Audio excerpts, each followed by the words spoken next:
अस्सलाम वालेकुम स्टूडेंट्स। आज हम करेंगे चैप्टर 4 की डेफिनेशन। इनको हम अच्छे तरीके से समझेंगे ताकि आपको बार बार याद करने की या रट्टा लगाने की ज़रूरत ना पड़े।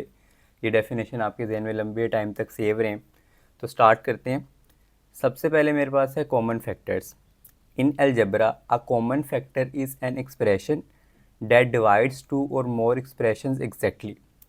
अलजेब्रा के अंदर कॉमन फैक्टर एक ऐसा एक्सप्रेशन होता है जो डिवाइड करता है दो या दो से ज़्यादा एक्सप्रेशंस को एग्जैक्टली का मतलब है कि कुछ रिमाइंडर नहीं बचना चाहिए।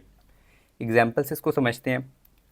2x - 6 equals 2 × x - 3। अब देखें 2 जो है दोनों में से कॉमन आ रहा है।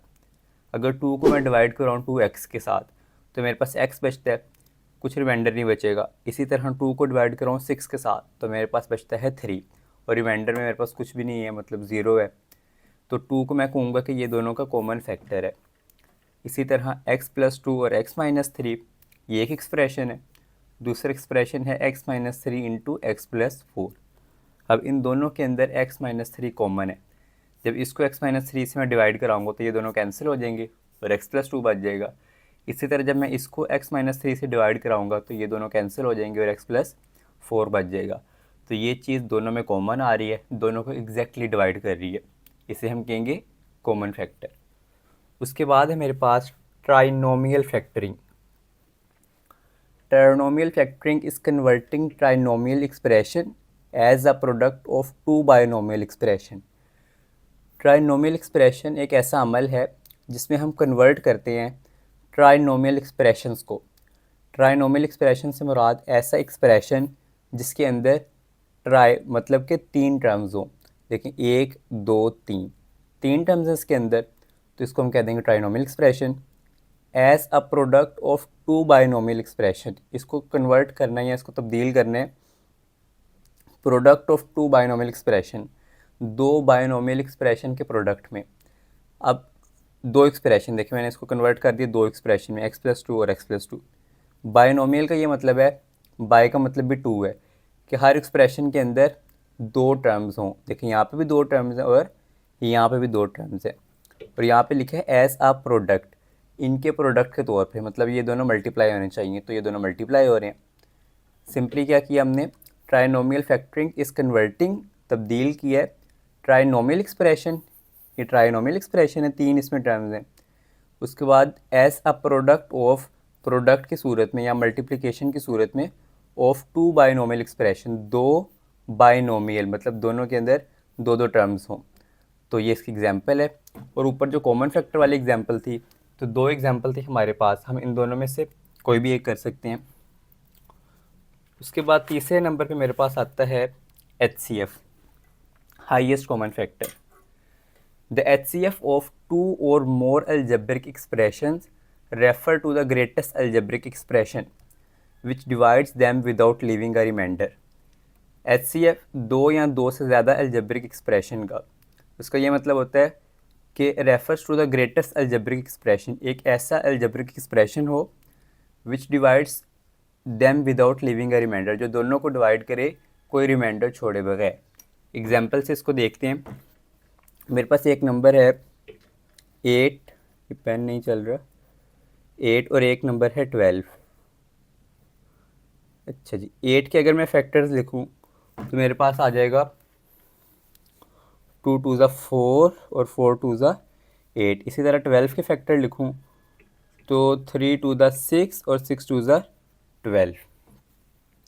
अब देखिए इसमें 2 भी कॉमन है, यहाँ पे भी 2 कॉमन है, तो कॉमन मेरे पास आ गया 2 × 2 और 2 × 2 होता है 4। अब इसका HCF होगा 4। किस तरह ये HCF है, कह रहे हैं कि दो या दो से ज़्यादा अलजेब्रिक एक्सप्रेशन, ये दो हमने लिए हैं, refer to the greatest algebraic expression, एक तीसरा एक ग्रेटेस्ट एक्सप्रेशन हो जो दोनों को डिवाइड करे एग्जैक्टली। अब देखें 8 को अगर 8 में से 4 डिवाइड करें तो मेरे पास आता है 2, कुछ रिमाइंडर नहीं बचता, मतलब इसने एग्जैक्टली डिवाइड कर दिया। इस तरह 12 में से अगर 4 डिवाइड करें तो मेरे पास बचता है 3, तो भी इसने एग्जैक्टली डिवाइड किया, हमारे पास कुछ रिमाइंडर नहीं बचता। तो अब देखें अगर हम 2 को करें, 8 2 से एग्जैक्टली डिवाइड हो जाता है, 2 4 8, और 12 भी 2 से एग्जैक्टली डिवाइड हो जाता है, 6 2 12। लेकिन हमें चाहिए ग्रेटेस्ट, ग्रेटेस्ट क्या है 4 है। 4 से बड़ा ऐसा कोई नंबर नहीं होगा जो इन दोनों को डिवाइड करे। अगर हम 8 की बात करें तो 8 इसको तो डिवाइड कर रहा है लेकिन 12 को डिवाइड नहीं कर रहा। 6 की बात करें 4 से बड़ा है लेकिन 12 को डिवाइड कर रहा है, 6 टू द 12, और 8 को डिवाइड नहीं कर रहा। तो ऐसा नंबर जो दोनों को डिवाइड करे, कोई रिमाइंडर ना बचे और वो ग्रेटेस्ट हो। एग्जाम्पल इसकी यही है, आप इसको ना भी लिखें, सिर्फ मेथड लिख सकते हैं। अच्छा, ये तो नंबर्स हैं ना, हम बात कर रहे हैं यहाँ पे अलजेब्रिक एक्सप्रेशन की, मतलब जिसमें एक्स वाई जी आ रहा हो, उनके एचसीएफ लेना। तो इसको फाइंड करने के दो तरीके होते हैं, बल्कि दो से ज़्यादा होते हैं। बुक में आपके दो दिए हुए हैं। We can find the HCF of given expression by following two method. इन दो मेथड के ज़रिए हम एचसीएफ फाइंड कर सकते हैं।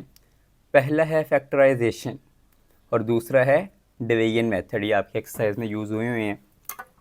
इसके बाद हमारे पास आता है एलसीएम, लीस्ट कॉमन मल्टीपल।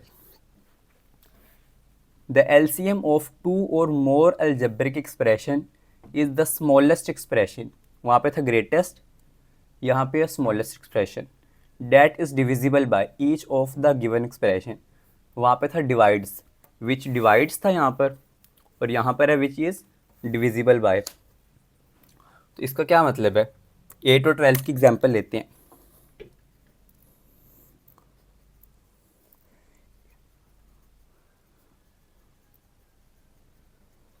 अच्छा जी, 8 इन दोनों में कॉमन ये आ रहा है, तो कॉमन में मैं लिख दूंगा 2 मल्टीप्लाई 2, और जो चीज़ें अनकॉमन में बच गई हैं वो आ गया 2 और 3। ये 2 कॉमन है दोनों में, और जो बकाया बच गया 2 और 3। तब इनको हम सॉल्व करें, 3 to the 6, 6 to the 12, 12 to the 24। अच्छा जी, 24 आ गया। अब कह रहे हैं द एलसीएम ऑफ टू और मोर अलजेब्रिक एक्सप्रेशन, दो या दो से ज़्यादा अलजेब्रिक एक्सप्रेशन का जब एलसीएम लें तो इज़ द स्मॉलेस्ट एक्सप्रेशन। एक ऐसा स्मॉलेस्ट एक्सप्रेशन आता है जो दोनों से डिवाइड हो जाता है। पहले हम क्या कर रहे थे, यहाँ पे 8 को 4 से डिवाइड कर रहे थे, यहाँ पे हम 24 को 8 से डिवाइड करेंगे। तो 24 को जब 8 से डिवाइड करते हैं तो आंसर 3 आता है, मतलब कुछ रिमाइंडर नहीं बचा।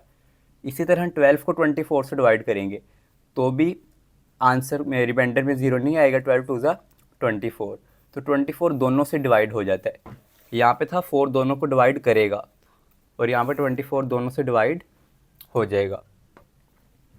उसके बाद इसे यहाँ पे लिखा है स्मॉलेस्ट एक्सप्रेशन। 24 के अलावा भी बहुत बड़े बड़े नंबर्स हैं जो 8 से भी डिवाइड हो जाते हैं, 12 से डिवाइड हो जाते हैं, लेकिन हमें स्मॉलेस्ट चाहिए। स्मॉलेस्ट है 24।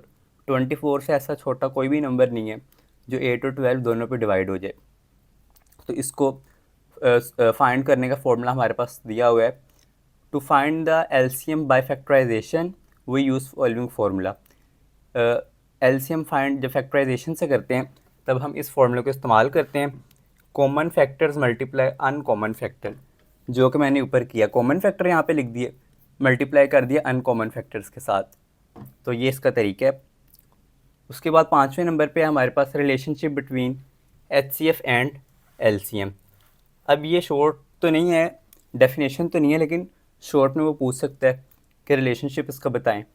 तो रिलेशनशिप इसका सिंपल है, पहला पॉलिनोमियल मल्टीप्लाई बाय दूसरा पॉलिनोमियल इक्वल होता है एचसीएफ मल्टीप्लाई एलसीएम के।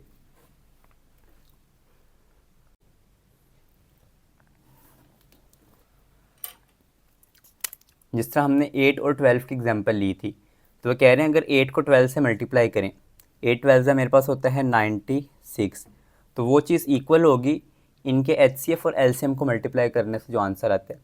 इनके एचसीएफ मेरे पास आया था 4 और एलसीएम आया था 24, तो जब 4 को 24 से मल्टीप्लाई करेंगे तब भी आंसर आएगा 96।